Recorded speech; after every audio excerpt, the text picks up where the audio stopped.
Iniimbestigahan na po nung mga taga-Dole yung dating amo ni Alma.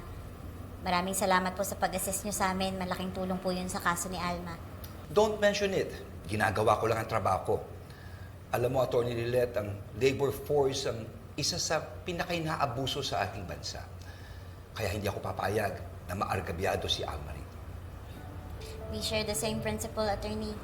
Kaya kinumbinsi ko po talaga siya na lumaban. Mabutit na kumbinsi mo.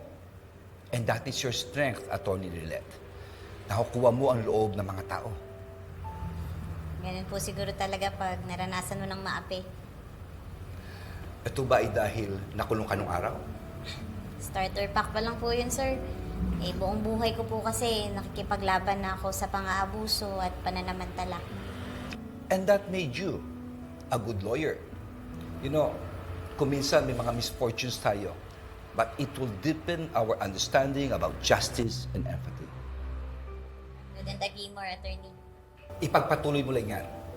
Itaguyod natin na ang batas ay para sa lahat, lalong-lalo na sa mga mahihirap. Salamat po sa pagpapaalala.